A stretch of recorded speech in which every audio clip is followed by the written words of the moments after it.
Hey everyone, this is Dan Gingiss and welcome to The Experience Maker. I am so excited that you're here for episode 1 of this brand new show. I'm very, very excited because this is my opportunity to bring to you some of the most incredible experts in our industry so that we all can learn together about customer experience. So first, for those that don't know me, a little bit about me. I spent 20 years in my career in corporate America at companies like Discover and Humana and McDonald's, almost entirely in marketing roles. And in those marketing roles, having led teams in email, direct mail, social media, pretty much every channel you can imagine, I found that customer experience was more effective than any marketing campaign that I could put together. And that's really what got me into the customer experience space. Today, I'm an independent speaker and consultant who believes that a remarkable customer experience can be your best marketing. That's what I talk about on stage. That's what I consult with clients about. And that's going to be the theme of the Experience Maker show, where we're going to talk to experts in the field and people who have both been practitioners as well as thought leaders in the space of customer experience. I hope you'll join us, and I hope that you'll join the conversation by commenting and by asking questions, which we will get to at the end of the interview.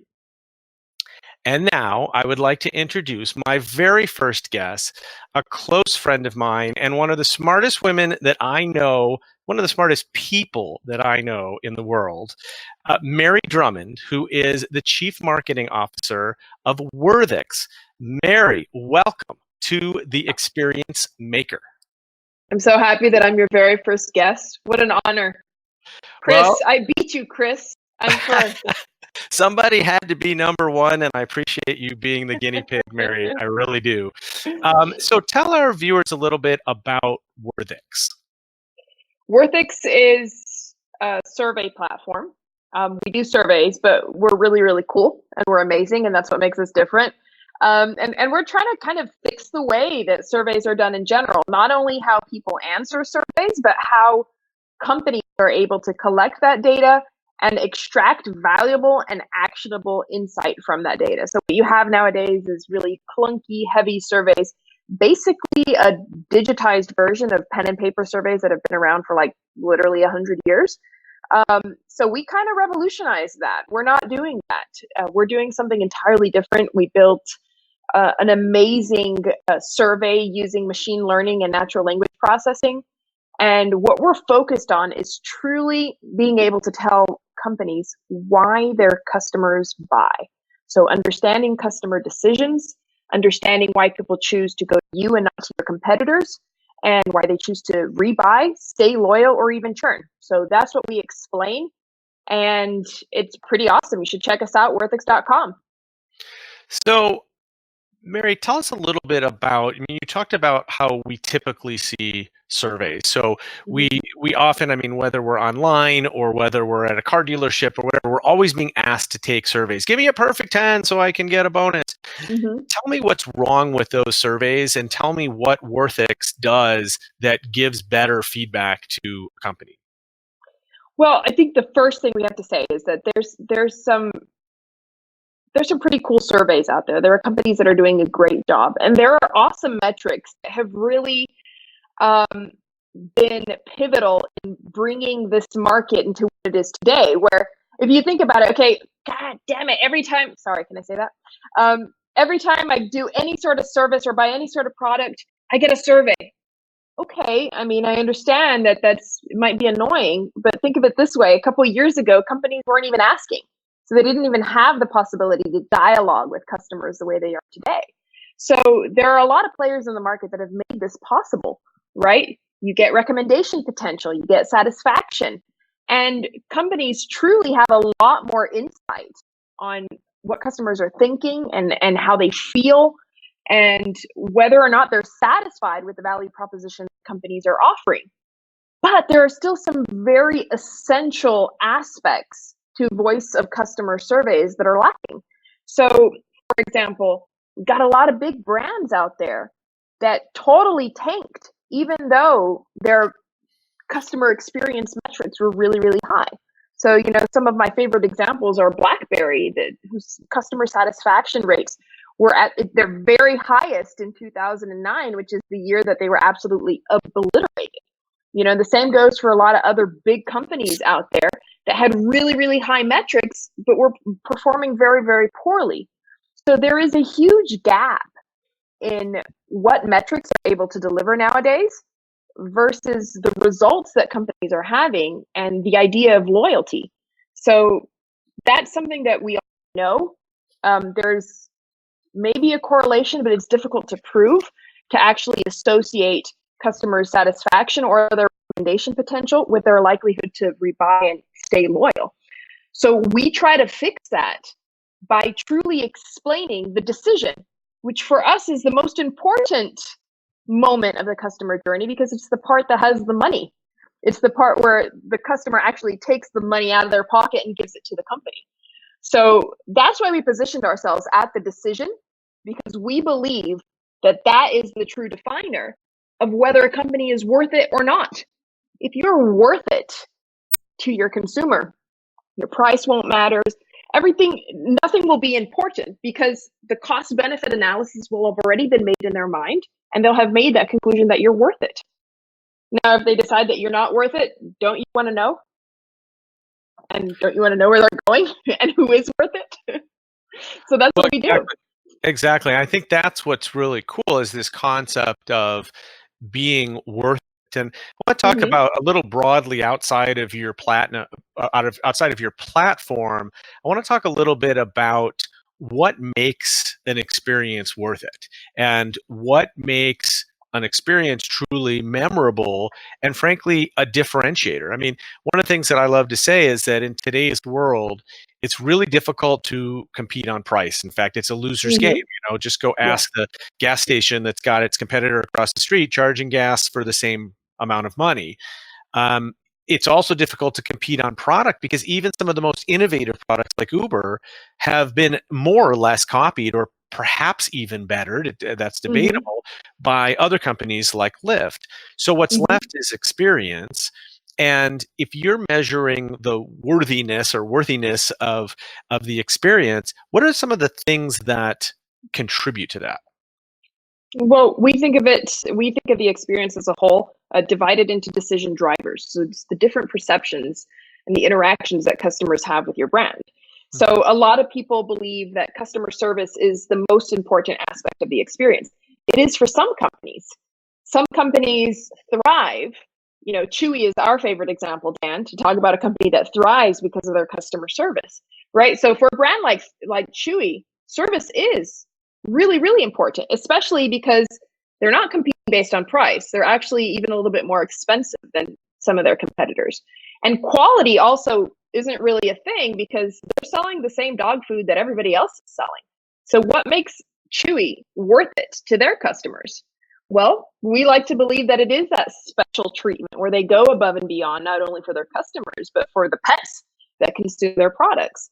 But for other people, relationship might not matter that much, right? There are people who don't even want to interact with another human being, that all they want to do is order their food through an app and have it left at their door. They want to add the tip through the app so that they don't have to interact with the other human being at all, right?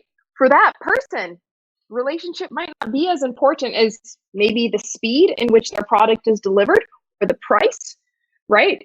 So what I believe and what WorthX believes is that a positive or negative experience as the sum of these interactions, how they play out for each individual customer, each individual value proposition, that ultimately will make it worth it or not.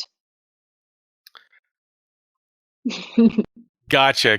Oh, so that, I mean, Chewy's a fantastic example of that, right? And I talk about Chewy as well, as you know, one of my favorite brands. And it's one of those companies that whenever I talk about it, whether it's on stage or wherever, I always have somebody come up to me afterwards and say, let me tell you about my Chewy experience, because there's always somebody that, has had something similar. And you and I, that I've told this story a few times about what I call the greatest customer service email in the history of both customer service and email. And it really started from a customer who left a negative review about a product on the site. It wasn't even Chewy's product, right? Chewy's playing the role of Amazon here. It was somebody else's product. And this person left a negative review because she felt like the cat litter was not good for her long-haired cat. And Chewy jumps in, sends her an email, says, "We're so sorry you're disappointed. Here's a refund for the litter." By the way, she never asked for a refund. Here's 4 more litters that we think you should try instead that might be better for long-haired cats. Please say hello to your cat Roma for us and her love, so they know the cat's name. If you're a pet owner out there, what it's like when somebody says your pet's name, right? It's like you got the little cartoon hearts coming out. Yeah. And then, they offered her the opportunity to get a picture of Roma up on the board in the office, and they signed the email "Many Whiskers." That was the closing. And so and what I tell people is it's a remarkable email, but it's also probably a template. So it's not that hard to do. And it for people that are answering a survey or filling a review and saying something negative, and try to do right by them, not just collect the data. Yeah. But you see, here's the part that people don't really talk about, which is that Chewy isn't immune from disruption or from being taken over by a competitor. Because what happens is that even though Chewy is delivering an amazing experience, like this customer in your story, if that customer has a change in her lifestyle, if something happens, if she's no longer able to afford that kind of service, or maybe the market is disrupted by a new competitor, by a new Chewy, or maybe the idea of dog food as we know it changes, or maybe it's just going to be like drones, coming in and delivering dog food. We don't know. But if for some reason the market changes and customer expectations change, if Chewy isn't able to see that coming and find some way to prepare, they're just as susceptible as all the brands that went under with their super high metrics. And another thing that's really important as well is that you see the customer's need is still going to exist. So she's still going to need to buy pet food. But if she can't buy it from Chewy because for one reason or another, Chewy isn't able to attend her need, she's going to get it from someone else. So Yeah, understanding that is really important. For sure. And, a lot of companies out there are afraid of complaints or bad reviews like this one customer. But the reality is that the people who take the time to complain generally do so because they care, right? It would have been very easy for this customer to not comment at all on the litter, but instead just to go buy it from someone else. But she left this because she does care about this particular company. And I think if companies are able to look at that differently and to be able to say, hey, this person has a complaint. Yeah, we've disappointed them. We haven't given them the experience that they hoped for from us, but they're giving us another chance. They're allowing us to fix it. And that is a blessing, right? Because what we understand from all the research is that most customers don't do that. Most customers are angry at a company, they just leave and they go to the competitor. And so this idea that you can be open-minded to feedback. And look, I'm a believer that all feedback is a gift. I mean, every time I speak, I ask audiences for feedback because I want to hear what they liked, what they didn't like, and I constantly adapt to that. And I think companies need to do that as well because, to your point, expectations change over time. Yeah. And not only that, I don't believe that there are that many customers out there that begin a relationship with the brand hoping that the brand is going to let them down and disappoint them, right? Nobody subscribes to a service and says, God, I hope this company really screws up, right? Everybody starts off hoping and trusting that a brand is going to come through for them, even if it's just to validate their own personal choice, right? So like, we want our choice to work out. We put time and effort into researching what was out in the market. We carefully chose that option. We want it to work. We don't want to be frustrated. We don't want to go through high effort. We don't want to have to complain because we don't want the bad thing to happen in the first place. But when it does, more often than not, customers are hoping for a resolution. And the first sign of that is when they give feedback. Now, I'm not talking about haters, right? You and I agree, Dan, that haters go into a separate bucket and we deal with them separately. But genuine feedback is probably the most important thing. Like, how often are you able to find out how customers are reacting to your brand? We don't have like secret cameras that we can install in people's homes. At least we hope not, monitoring how their, their unboxing experience. Not sure I like where you're going there, Mary. So, I mean, it really is such a gift when customers are able to tell us, hey, something isn't working out.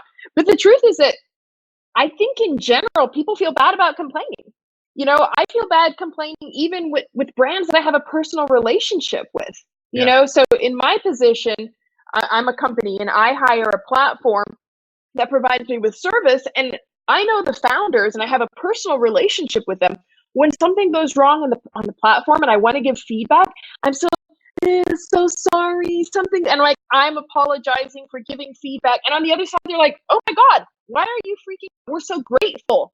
We're so grateful that you're taking the time to point out that something is wrong. I've heard you say before that lots of times companies find out that something is going wrong through social media before their systems even detect it, right? Yeah, it's very easy to get. I mean, even if you're a manager in the workplace, right? It's really easy to write a good review. The tough thing is to write a review that's just honest. One of the things I trained, I had strengths and 3 opportunities. And that way it forces the managers to be honest in how they're giving feedback, but it also tells, look, everybody's getting 3 and 3. So feel like, I got 3 opportunities and Mary only got 2, and so she must be doing better. It puts everybody on an even playing field. You were just mentioning this sort of being afraid to complain, and I want to tell a story that actually I have not told before because it just happened. And it just ended this afternoon. So this is live TV, folks. So my dad has a great saying that you don't get what you don't ask for, right? And I know he didn't invent that saying, but he says it all the time. And he sort of reminds me, and I think it's a very good customer experience mantra from the customer point of view. I often get asked, how do I get, what's the best way to get a company's attention? And I say, number one, don't embarrass them, right? Go to direct message if you can.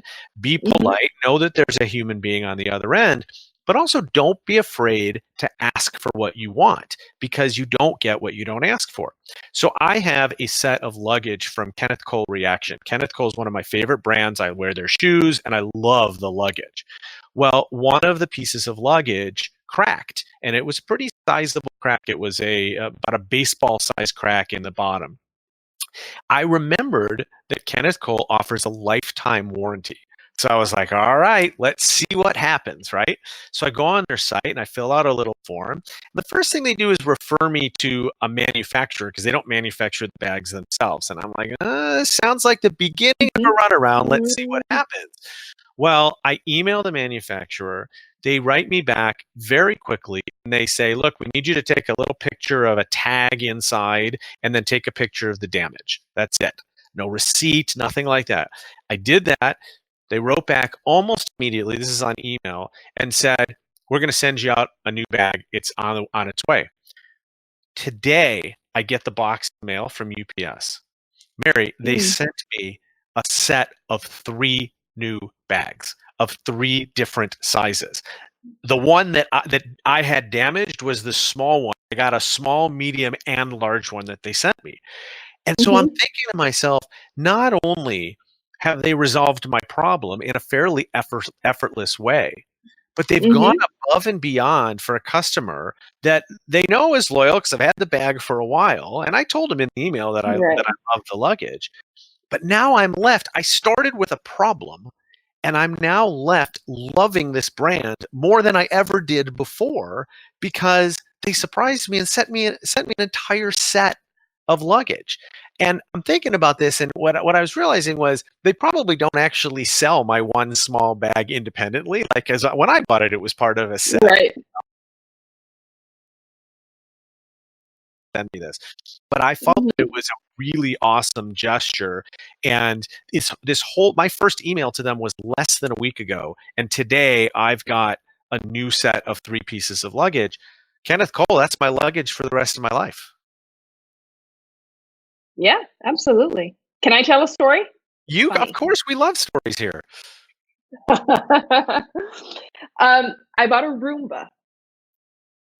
Very good. Okay, so I also have a dog. Stop me if you know where this is going. So I have a Roomba. It's the, I think, i7 900, whatever. It's a really nice one, right? And I'm running my Roomba normally, no problems whatsoever, everything going smoothly. My dog, Poppy, decides one day that she does not like the Roomba, to a point where she decides to leave like a physical demonstration of her dislike smack in front of the Roomba. So she goes potty right in front of the Roomba. And the faithful Roomba, doing its job when scheduled, pulls out of its port, runs over the dog poo, and proceeds to clean the rest of my house. Oh boy. So I Yikes. get home. I get home, and my house, the carpets in my house are covered Oh no. in dog waste. And the Roomba was the hardest thing because this is a piece of machinery, it's a piece of equipment, and it's got all these nooks and crannies and little cracks and everything. You mean the So the poop-filled nooks and crannies? I've got like a toothpick. Okay, this is like the level of me at, I think it was like midnight at this point, because I had just finished scrubbing the house and now it's time to scrub the Roomba. So I've got like an old toothbrush and a toothpick and I'm going at it, you know. But there were some parts that were really, really hard to get to. So I used moist paper towel to try, because at that point it was dried. It was so disgusting. It was so terrible. Anyway, turns out Roombas can't have any water whatsoever. And a couple weeks later, it started malfunctioning and ultimately just kind of stopped working. So I called Roomba and I explained what happened. And they were like, look, you voided your warranty when you got it wet. And I'm like, I've had this for a Are month, you kidding? Oh my a gosh. month and a half. And they're like, ma'am, you can't get any water near that machine. You voided the warranty. And then I'm like, there's a couple seconds of like suspense. And she's like, but you've really been through a lot.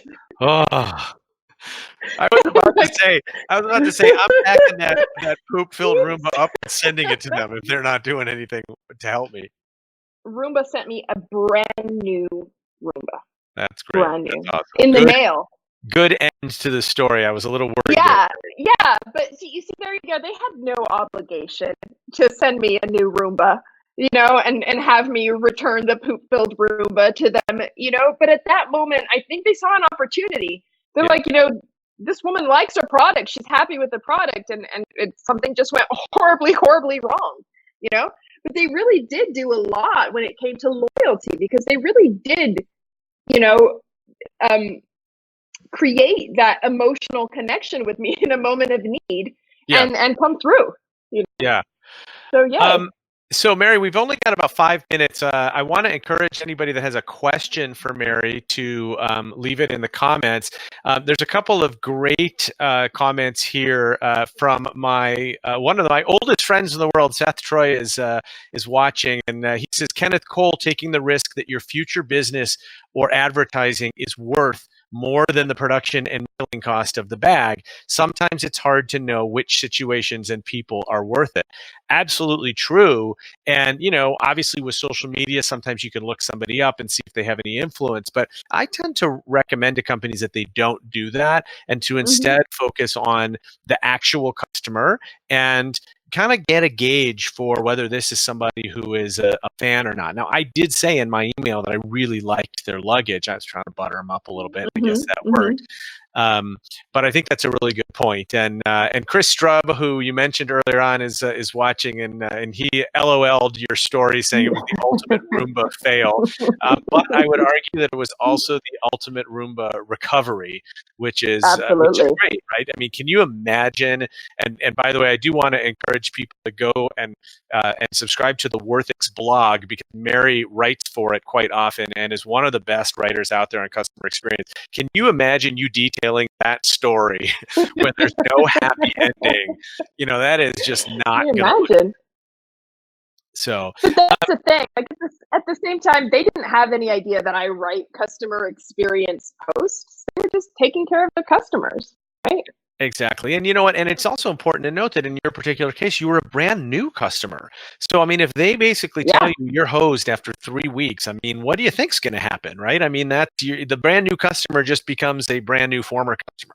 And, and clearly that isn't going to hack it. So in the last couple of minutes we have, I want to give you a chance to talk about that logo that has been behind you that I'm sure people have been wondering about for this whole conversation. Nobody's been wondering. Everybody knows what it is. Oh, well, they probably do already, but would you like to tell them anyway? Yes. So Voices of CX is my podcast that, while we're in season, went on a weekly basis. And I've had some amazing people, Dan, on the podcast, as well as some of the very best and greatest minds and authors of customer experience out there. Not only that, some surrounding verticals as well, because we all know that customer experience touches up on like a lot of different areas inside organizations. So we don't want to, as much as we love the customer experience community, we want to focus a little bit on other areas as well. So this upcoming season, season 5, comes out March 24th. Tuesday, I think it's the 24th or the 26th. I don't know. Tuesday, March-ish. And we've got Chris Strub on this season, very early on in the season, and some other great people. But we're also trying to give a good focus on market research this season. So we want to talk to those folks out there that are actually building surveys and dealing with survey sample sizes and different data analytics and statistics. Those are the people that we want to hear from this season, because we feel it's an area that we haven't touched up enough on the podcast seasons. So it's really exciting. We've got some brilliant people on there.